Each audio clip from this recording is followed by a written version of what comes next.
ಎಲ್ಲ ಎಲ್ರಿಗೂ ಸ್ಕೇಲ್ ಇಟ್ಕೊಂಡು ಏನು ಮಾಡ್ತಾಯಿದ್ದೀನಿ ಅಂತ ನೋಡ್ತಾ ಇದ್ದೀರಾ.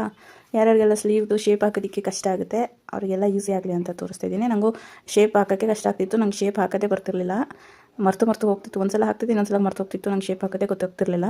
ಅದಕ್ಕೋಸ್ಕರ ಈ ಸ್ಕೇಲ್ ತೊಗೊಂಡ್ಮೇಲೆ ಅಂತೂ ತುಂಬಾ ಈಸಿ ಆಯಿತು ನನಗೆ. ಮೊದಲಿಗೆ ಇಲ್ಲಿ ನಿಮ್ಮದು ಏನು ಬ್ಲೌಸ್ದು ಸ್ಲೀವ್ ಅಳತೆ ಇದೆ ಅದನ್ನು ಮಾರ್ಕ್ ಮಾಡಿ ಇಟ್ಕೊಳ್ಳಿ. ಮಾರ್ಕ್ ಮಾಡ್ಕೊಂಡ್ಮೇಲೆ ಸ್ಕೇಲ್ ಯೂಸ್ ಆಗೋದಲ್ವ ಶೇಪ್ ತೆಗಿಯೋದಕ್ಕೋಸ್ಕರ. ನಾನು ಶೇಪ್ದು ಮಾತ್ರನೇ ತೋರಿಸ್ತಾ ಇರೋದು, ಇಲ್ಲಿ ಸ್ಲೀವ್ದು ಅಳತೆ ಎಲ್ಲ ತೊಗೊಂಡಿರೋದು ತೋರಿಸ್ತಾ ಇಲ್ಲ. ಶೇಪ್ ತೆಗೆಯೋದಕ್ಕೋಸ್ಕರ ಮಾತ್ರ ವೀಡಿಯೋ ಮಾಡ್ತಾ ಇರೋದು ನಾನು. ಸೊ ಈ ಥರ ನಿಮ್ಮದು ಕಂಕ್ಳದ್ದು ಏನು ಫಿಟ್ಟಿಂಗ್ ಇದೆ ಅದಕ್ಕೊಂದು ಮಾರ್ಕ್ ಹಾಕೊಂಡು ಲೈನ್ ಹಾಕೊಂಡಿರ್ತೀರಲ್ವ. ಈಗ ನೋಡಿ ಸ್ಕೇಲು ಯಾವ ಶೇಪ್ ಇದೆ ಅದೇ ಶೇಪಲ್ಲೇ ಮಾರ್ಕ್ ಹಾಕೊಳ್ಳಿ, ನಿಮಗೆ ಕರೆಕ್ಟಾಗಿ ಬರುತ್ತೆ. ನನ್ನ ಸ್ಲೀವಿಗೆ ಈ ಸ್ಕೇಲು ಕರೆಕ್ಟಾಗಿದೆ. ಅಂದರೆ ಮೇಲಿಂದ 2 ಇಂಚಿಗೆ ಮಾರ್ಕ್ ಹಾಕೊಂಡು ನೀವು ಶೇಪ್ ತಗೊತಿದ್ರಲ್ವ. ಸೊ ಇದು ಮಾರ್ಕ್ ಹಾಕೋದೇ ಬೇಡ, ಏನು ಶೇಪ್ ಇದೆ ಸ್ಕೇಲು ಅದೇ ಶೇಪಲ್ಲೇ ನೀವು ಮಾರ್ಕ್ ಮಾಡಿಕೊಂಡ್ರೆ ಆರಾಮಾಗಿ ಬರುತ್ತೆ ಶೇಪು. ನೋಡಿ ಇಷ್ಟು ಕರೆಕ್ಟಾಗಿ ಬಂದಿದೆ ಅಂದರೆ ಅಷ್ಟೇ ಕರೆಕ್ಟಾಗಿ ಬಂದಿದೆ.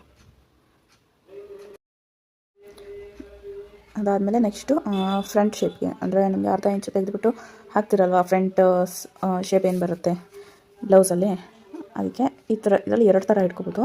2 ಥರ ಇಟ್ಕೊಂಡು ಶೇಪ್ ತಗೊಬೋದು. ಮೊದಲಿಗೆ ನಾನು ಈ ಥರದಲ್ಲೇ ಇಟ್ಕೊತಾ ಇದ್ದೀನಿ. ನೀವು ಸ್ಕೇಲ್ನ ಉಲ್ಟಾ ಇಟ್ಕೊಂಡೇ ತಗೊಳ್ಳಿ, ಇಲ್ಲಾಂದರೆ ಅದು ಕರೆಕ್ಟಾಗಿ ಬರೋದಿಲ್ಲ ಯಾವುದೇ ಕಾರಣಕ್ಕೂ.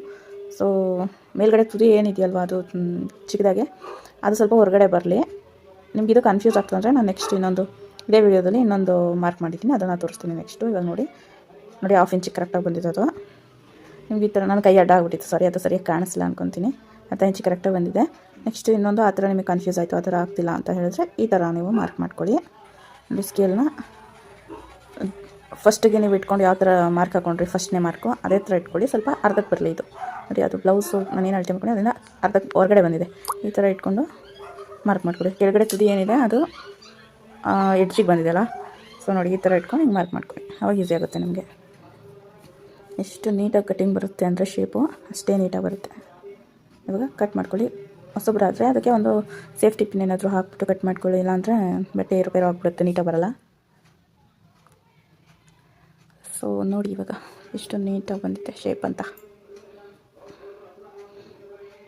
ಈಗ ಓಪನ್ ಮಾಡಿಕೊಂಡು ಸ್ಲೀವ್ನ ಆಮೇಲೆ ನೀವು ಫ್ರಂಟ್ ಏನು ಶೇಪ್ ಇದೆ ಅದನ್ನು ಕಟ್ ಮಾಡ್ಕೊಳ್ಳಿ, ಇಲ್ಲಾಂದರೆ ನೀವು ಸ್ಲೀವ್ ಅಟ್ಯಾಚ್ ಮಾಡುವಾಗ ಕಟ್ ಮಾಡ್ಕೊಳ್ಳಿ. ಯಾಕಂದರೆ ಕೆಲವರಿಗೆ ಕನ್ಫ್ಯೂಸ್ ಆಗಿಬಿಡುತ್ತೆ, ಫ್ರಂಟ್ದು ಬ್ಯಾಕಿಂದ ಹಾಕ್ತಾರೆ, ಬ್ಯಾಕ್ದು ಫ್ರಂಟಿಂದ ಹಾಕ್ತಾರೆ. ಸೊ ಅವಾಗಲಾದರೂ ಸ್ಟಿಚ್ ಮಾಡ್ಕೊಳ್ಳುವಾಗಲೇ ಕಟ್ ಮಾಡ್ಕೊಳ್ಳಿ. ಇಲ್ಲ ಅನ್ನೋದಿದ್ರೆ ಇವಾಗಲೇ ಕಟ್ ಮಾಡ್ಕೊಳ್ಳಿ. ನೀವು ಸ್ಲೀವ್ ಅದು ಏನು ಕಟ್ ಮಾಡ್ಕೊತಿದ್ರೆ ಅಲ್ಲಿ ಬರೆದಿಟ್ಕೊಂಬಿಡಿ ಫ್ರಂಟು ಬ್ಯಾಕು ಅಂತ, ಆವಾಗ ನಿಮಗೆ ಕನ್ಫ್ಯೂಸ್ ಆಗೋಲ್ಲ. ನೋಡಿ ಎಷ್ಟು ಕರೆಕ್ಟಾಗಿ ಬಂತೆ ಅಲ್ಲ. ನಿಮಗೂ ಬೇಕಿದ್ರೆ ಸ್ಕೇಲು ಫ್ಲಿಪ್ಕಾರ್ಟಲ್ಲಿ ಇಲ್ಲಾಂದರೆ ಅಮೆಝಾನಲ್ಲಿ ಸಿಗುತ್ತೆ, ತೊಗೊಂಡು ಟ್ರೈ ಮಾಡಿ ಹೆಂಗೆ ಬಂತು ಅಂತ ಹೇಳಿ. ವಿಡಿಯೋ ಇಷ್ಟ ಆದರೆ ಲೈಕ್ ಮಾಡಿ, ಫಾಲೋ ಮಾಡಿ. Thank you for watching.